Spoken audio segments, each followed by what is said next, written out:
आज प्रीलिम्स के लिए जो सबसे ज़रूरी चीज़ है वो सिर्फ ये न्यूज़ थी जिसमें we need to understand what is A G R क्या होता है और यूसॉफ क्या होता है। ठीक है, फिर there is another term called Bharat net project.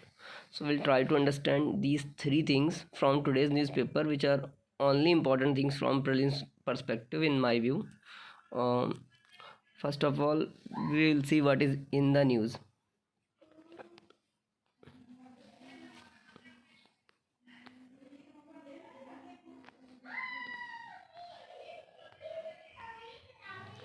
इस न्यूज़ में बेसिकली एक इश्यू को फ्लैग किया गया है। क्या इश्यू है कि जो रूरल कनेक्टिविटी है ना, वो जो है उसकी पेस स्लो हो गई है। बेसिकली रूरल कनेक्टिविटी प्रोजेक्ट जो है जिसका नाम है भारत नेट प्रोजेक्ट, तो डिजिटल डिवाइड को ब्रिज करने के लिए शुरू किया गया है, तो उसकी पेस स्लो हो गई है।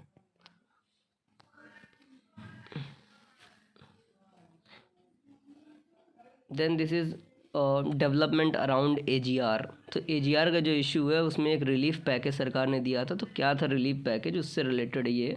बट अपन को प्रीलिम्स के लिए जो ज़रूरी चीज़ है वो आई विल शेयर दैट। तो हमारे लिए जो सबसे ज़रूरी चीज़ है समझने की वो है ए जी आर क्या होता है। ए जी आर जो होता है बेसिकली, ए जी आर एक प्रकार का टैक्स रहता है on the telecom sector companies. इसको कहा जाता है adjusted gross revenue. It is the usage and licensing fee. तो बेसिकली जो टेलीकॉम सेक्टर होते हैं, जो चीज़ें वो लोग इस्तेमाल करते हैं, जैसे कि स्पेक्ट्रम इस्तेमाल करते हैं और इक्विपमेंट्स इस्तेमाल करते हैं, जो भी चीज़ें इस्तेमाल करते हैं उनके ऊपर एक चार्ज लगाया जाता है। इसमें पूछेगा क्या, पूछने लायक ज़रूरी चीज़ें क्या हैं? पूछने लायक मेरे हिसाब से ज़रूरी चीज़ ये है कि ए की कैलकुलेशन में क्या इंक्लूड किया जाता है और क्या नहीं इंक्लूड किया जाता है। तो शुरुआत में जब ये आया था तब इसमें तमाम सारी चीज़ें मतलब इंक्लूड कर दी जाती थी। उसमें मोस्ट इम्पॉर्टेंट चीज़ ये होती थी कि non telecom related sources such as deposit interest and asset sales.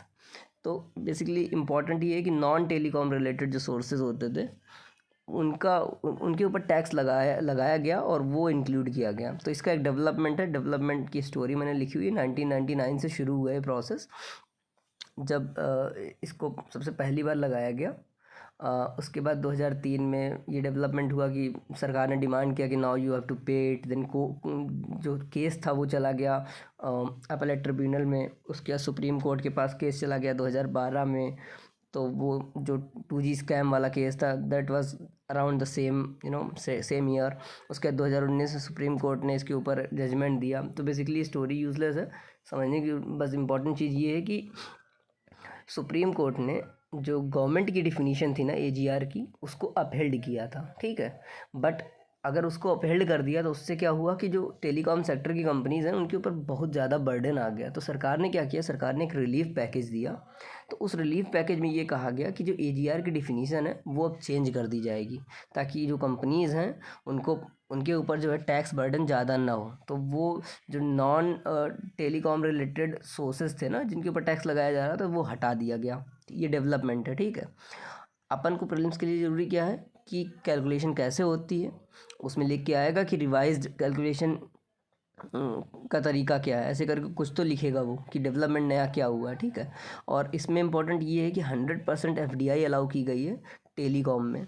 Telecom में 100% FDI अलाउ की गई ऑटोमेटिक रूट से। ठीक है, और इसमें ज़रूरी चीज़ क्या है, फिर एक दूसरा टर्म जो इसमें आया वो यूज़ ऑफ था। तो यूज़ ऑफ क्या होता है, यूज़ ऑफ का मतलब होता है, यूज़ ऑफ बेसिकली एक फ़ंड क्रिएट किया गया, यूनिवर्सल सर्विस ऑब्लिगेशन फ़ंड, जिसको एडमिनिस्टर करने के लिए इन्होंने एक अटैच्ड ऑफिस भी बनाया मिनिस्ट्री ऑफ कम्युनिकेशन के अंतर्गत।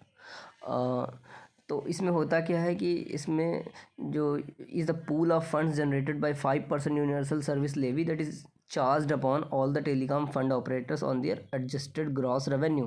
ठीक है, तो अपन को बस याद ये रखना है कि इसमें 5% की लेवी लगती है ए के ऊपर, वो इसमें जो है क्रेडिट होती है यूज़ ऑफ के अंतर्गत। और समझने की बात यह है कि इसको एक स्टैट्यूटरी स्टेटस प्रोवाइड किया गया है और जो एडमिनिस्टर किया जाता है एज एन सेपरेट ऑफिस है इसका। ठीक है, दो जरूरी चीज़ हो गई, एक 5%, एक सेपरेट ऑफिस। उसके बाद ये मिनिस्ट्री हेड नहीं करती है इसको कोई एक एडमिनिस्ट्रेटर हेड करता है यूसॉफ को, ठीक है। और क्या है, फिर इसका जो फंड है ना, बहुत ही एक प्रॉपर फंड है ये। इसको कंसोलिडेटेड फंड में इसका जो डिपॉजिट्स होता है कंसोलिडेटेड फंड में जाता है, उसके बाद पार्लियामेंट से अप्रूवल लेना पड़ता है, तो ऐसे करके। तो ये काफ़ी इंपॉर्टेंट चीज़ है। आई थिंक इसको पूछा जा चुका है शायद, या नहीं पूछा गया है, but it is very important from today's newspaper. यूसॉफ हो गया, और AGR क्या होता है, दो चीज़ हो गई। Then there is another term called Bharat net project. Bharat net project basically क्या है, भारत नेट प्रोजेक्ट जो है वो 2011 में शुरू किया गया। उसके बाद 2015 में इसका नाम बदल दिया गया। 2011 में जब इसका नाम था, उसका नाम था नोफन। नोफन का मतलब नेशनल ऑप्टिकल फाइबर नेटवर्क, ठीक है। उसको 2015 में नाम बदल दिया गया, भारत नेट कर दिया गया। तो बेसिकली इसमें इसके कुछ फीचर्स याद रख लो, ये हैं कि इसमें क्या रहेगा, इसमें 2 Mbps से 20 Mbps की स्पीड जो है हाउस होल्ड्स को प्रोवाइड की जाएगी। ये मिनिस्ट्री ऑफ कम्युनिकेशन के अंतर्गत आता है। नेशनल ब्रॉडबैंड मिशन जो है वो 2019 में शुरू किया गया, ठीक है। तो ये फ़िलहाल मुझे सबसे ज़रूरी चीज़ ये लगी कि इसमें स्पीड क्या रहेगी, पहली चीज़, और इसको इम्प्लीमेंट कौन कर रहा है। भारत नेट को इम्प्लीमेंट कर रही है BBNL। जो BBNL है that is incorporated under companies act 1956, है ना। और इसमें एक चीज़ क्या है कि जैसे देखो, इसमें BSNL भी लिख सकते हैं, ठीक है, लेकिन आपको ऑप्शन को पढ़ के समझना पड़ेगा कि उसमें क्या लिखा रहेगा।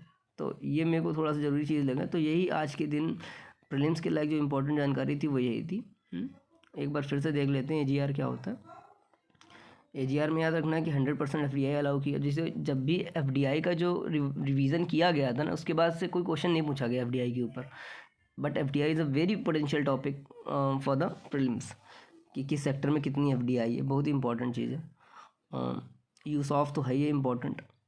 देन इसको स्पेशल पर्पस व्हीकल के रूप में इनकॉर्पोरेट किया गया है BBNL को। धन्यवाद।